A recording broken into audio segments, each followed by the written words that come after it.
அந்த காலத்துலாம் பெரியவங்க ஒரு பழமொழி சொல்லுவாங்க. தூங்குறவங்கள எழுப்பலாம், தூங்குற மாதிரி நடிக்கிறாங்க பாருங்க, அவங்கள மட்டும் எழுப்பவே முடியாது அப்படின்னு பழமொழி சொல்லுவாங்க. அது என்னன்னு கேட்டிங்கன்னா, நல்லா அசந்து தூங்குறாங்க பாருங்க, அவங்கள போய் என்னங்கன்னு அப்படி தொட்டுட்டா போகிறோம். தொட்டுக்கணும், என்னாச்சு என்னாச்சு, என்ன பிரச்சனையா ஏதாவது, ஏன் என்னத்துக்கு, என்னது, ஐயோ நல்லா தூங்கிட்டா அப்படின்னு சொல்லிட்டு பட்டுன்னு எந்திரிச்சிடுவாங்க.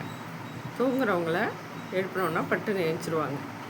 இந்த தூங்குற மாதிரி நடிக்கிறாங்க பாருங்க, அவங்கள இந்தாம்மா இங்கே பாருமா, ஏம்மா தூங்குறியா, இதை பாரு இங்கே போகணும், எந்திரிக்கிறியான்னா கண்ணை மூடிக்கிட்டு அப்படியே பேசாமல் படுத்திருப்பாங்க. அவங்கள கடைசி வரைக்கும் எழுப்பவே முடியாது. நடிப்பு அந்த மாதிரி நிறைய பேர் வாழ்ந்துட்டுருக்காங்க. அவங்க சொன்னதே சொல்லுவாங்க, அவங்க பேசுகிறதையே பேசுவாங்க. நம்மளால் ஒன்றுமே அவங்கள பண்ண முடியாது.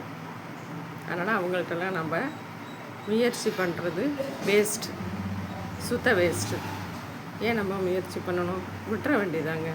அவங்கள பாடம் எடுக்கவோ இல்லை அதை புரிய வைக்கவோ தயவு செஞ்சு முயற்சி பண்ணாதீங்க. நடக்கவே நடக்காது. ஏன்னு கேட்டிங்கன்னா, அவங்க அந்த பிடிவாதத்துலேருந்து ஒரு பாயிண்ட்டு கூட இறங்க மாட்டாங்க. நடிப்புக்காரவங்களாம் அந்த பாயிண்ட் விட்டு இறங்க மாட்டாங்க.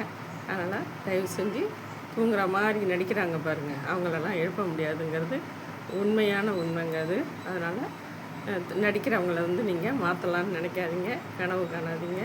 விட்டுட்டு நம்ம வேலையை பார்ப்போம்.